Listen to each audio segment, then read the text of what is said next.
कहानी शतरंज के खिलाड़ी।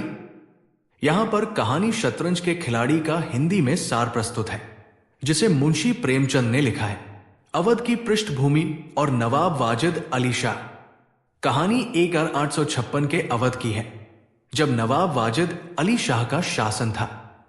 नवाब वाजिद अली शाह एक संवेदनशील और कलाप्रिय शासक थे।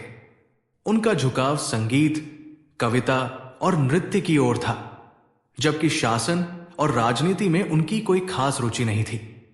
इस बीच अंग्रेजी हुकूमत, जो भारत पर अपना वर्चस्व बढ़ा रही थी, अवध को कब्जे में लेने की तैयारी कर रही थी।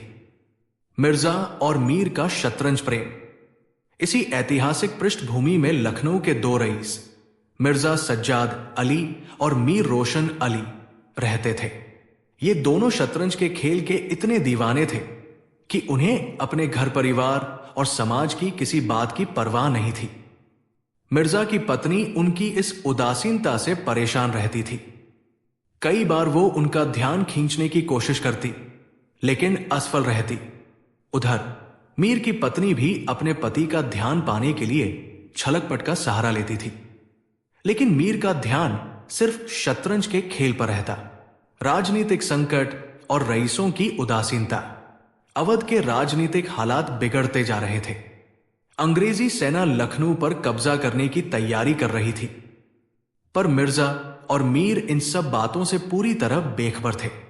उनके लिए सबसे बड़ा डर यह था कि कहीं युद्ध उनके शतरंज के खेल में बाधा न बन जाए।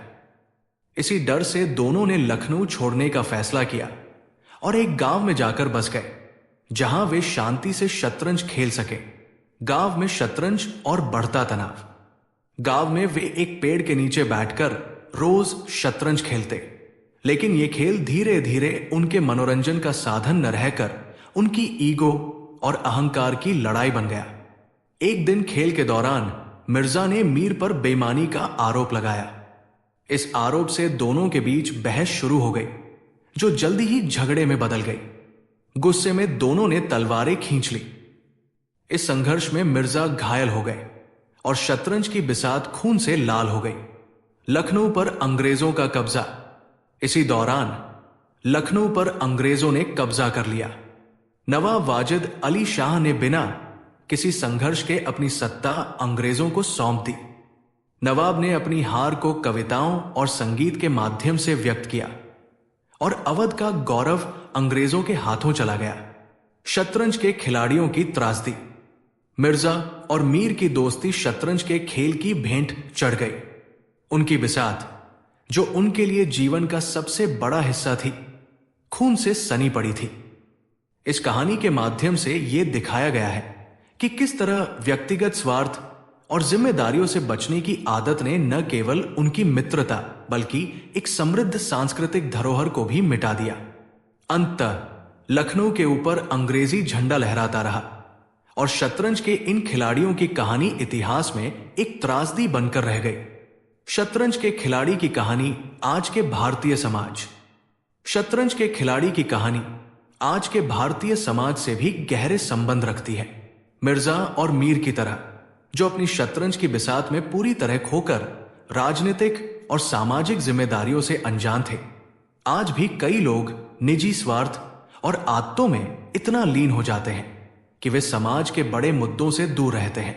जैसे दोनों रईस अपने खेल में इतने व्यस्त थे कि अंग्रेजों की बढ़ती ताकत और अवध का पतन उन्हें नजर नहीं आया, वैसे ही आज हमारे समाज में कई लोग अपनी व्यक्तिगत खुशियों, ऐशो आराम और छोटे मुद्दों में इतने खो जाते हैं कि देश और समाज की वास्तविक समस्याओं से दूर रहते हैं।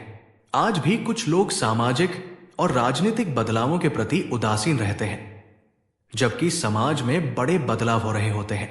शतरंज के खेल की तरह हम भी अपनी छोटी छोटी आदतों और निजी स्वार्थों में बंध कर बड़े सामाजिक और राष्ट्रीय संकटों को नजरअंदाज करते हैं।